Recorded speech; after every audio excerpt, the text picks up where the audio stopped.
What's up everyone, I'm Hunter, bringing you another Raid 101 episode. Like the previous one, it's going to be a bit heavy on graphs and numbers, but it's all for a good reason. In this video, we're going to tackle one of the most frequently asked questions.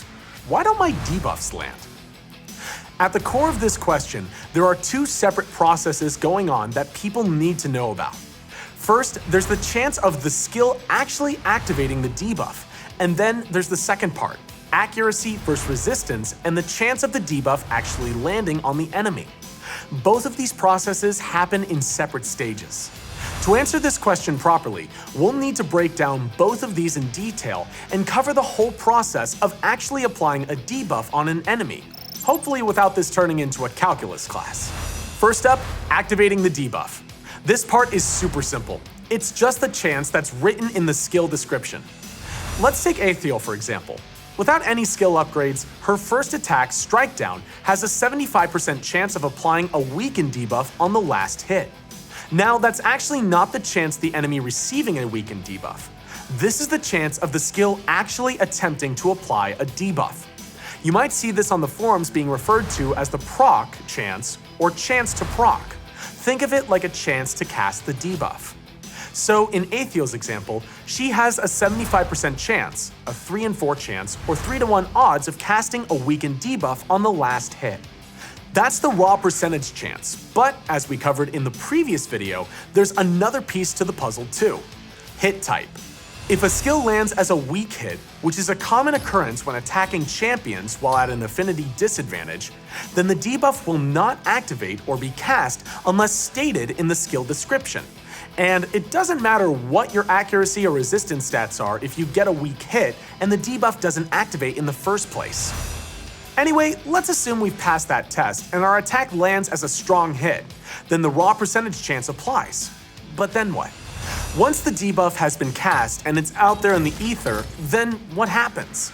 How do we actually know it will be applied? How do we know if it will land on the target? This is just like in the movies. A magician from your favorite magic school recites a magic spell, the spell is cast, and a huge ball of flame, frost, or whatever flies toward the bad guy. This is where we're at now. The spell is cast, but will the bad guy get frozen?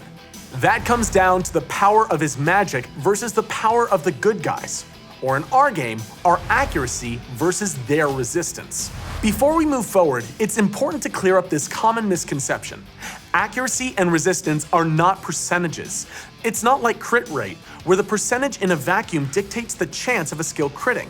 Accuracy and resistance can both go above 100 and are more akin to the power of those stats.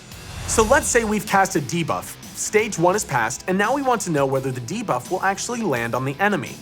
In a nutshell, what happens now is it takes all the power of your accuracy and pits against the power of the enemy's resistance.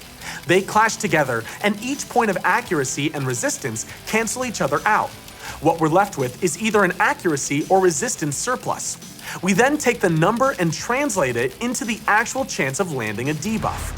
That might sound a bit confusing, but let's play it out. Champion A is trying to apply a freeze debuff on Champion B. Champion A has 100 debuff accuracy and Champion B has 130. They clash and what's left over is 30 resistance. We then take that 30 resistance and translate it into a chance to apply the debuff. Because all champions start with 0 accuracy and 30 resistance, this is actually the default outcome if you don't add any of those stats to your champions. In this situation, it's actually very simple, but because it's so simple, it can also be misleading and allow people to jump to the wrong conclusions. With 30 more resistance than the attacker's accuracy, here's the outcome. There's a 30% chance of resisting the debuff, meaning it won't land, and a 70% chance of the debuff successfully applying.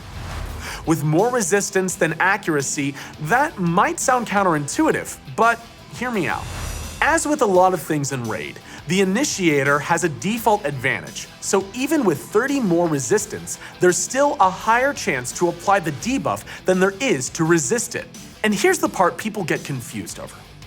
Having 30 more resistance than the enemy's accuracy means 30% chance to resist, so having 50 resistance must mean 50% chance to resist, right?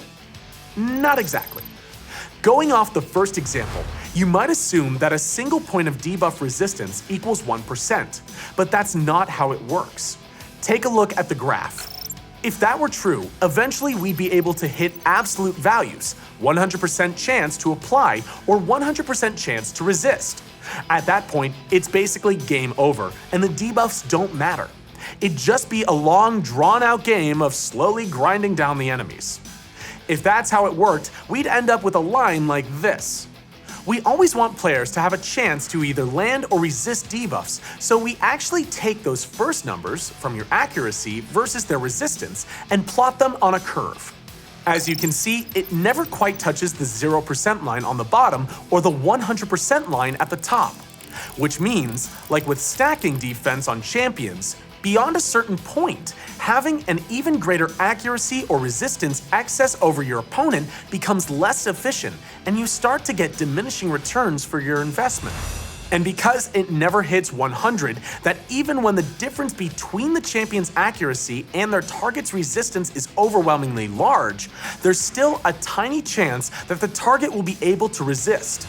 And vice versa is true too. Even champions with insanely high resistance can sometimes get debuffs from enemies without 0 accuracy. The chance is really small though, so don't count on it, but it can happen. So we've covered the process behind how we come to a chance to apply or resist debuffs, but let's go through a couple more examples to cement our understanding. Let's assume both Champion A and Champion B have equal accuracy and resistance. Let's go with 100 and 100. Their powers clash, they cancel each other out, and we're left with 0 accuracy and 0 resistance. So what does this mean? 0% chance to apply or 0 to resist? Not at all. Remember 2 things. First, the attacker already has a default advantage, and even with a deficit of 30 points to the enemy's resistance, will still apply debuffs more often than not. Secondly, that we don't want to have any guaranteed outcomes, so 1 point of debuff resistance does not equal 1%. Here's where it falls on our curve.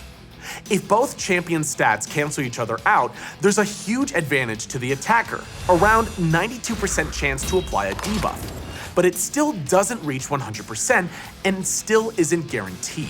In both of our examples so far, the advantage lies fully with the attacker, even if the stats suggest otherwise. But what does it mean for resistance? Is it basically useless? Basically, if you don't want to eat debuffs all day, you need to build your champions with enough res to overcome that initial advantage. If we add a line to our graph that shows a 50% chance to apply, we could work this out via trial and error, but we're just going to give you this number. To overcome the attacker's default advantage, you need to beat their accuracy by around 42 points of resistance. With this, you'll be resisting any debuff attempts more than half the time. All champions start with an advantage of 30 resistance, so unless the attacker wears an accuracy chestplate, you've already got a significant head start. We've covered how everything works and given you enough to get your teeth into. But what does it mean as a player? How does it, or should it, affect your strategy? In PvE, this is easy to work out. The enemy stats are consistent, and they're not going to change from battle to battle. You just need to do some runs and some testing to figure out how much accuracy you need to give yourself the best chance of landing debuffs. But for PvP, it's a much different story. To guarantee your success in the arena, you should be building your champions with either enough accuracy or resistance to be consistent and reliable, because everyone else will be doing the same. It all comes down to approximating the right accuracy or resistance value to counter most enemies without sacrificing other stats too much. But there's no one-size-fits-all answers. And here's your key takeaway from this video. It's not about the amount of accuracy or resistance you have. It's not about the absolute value or number. It doesn't matter if you have 40 accuracy or 140 accuracy. It's about how much more accuracy you have compared to the enemy's resistance. Bottom line, if your debuffs aren't landing, there's no mystery to it. Build more accuracy. Found this video useful? Hit like and subscribe. We've got plenty more coming. Take care, see you all soon.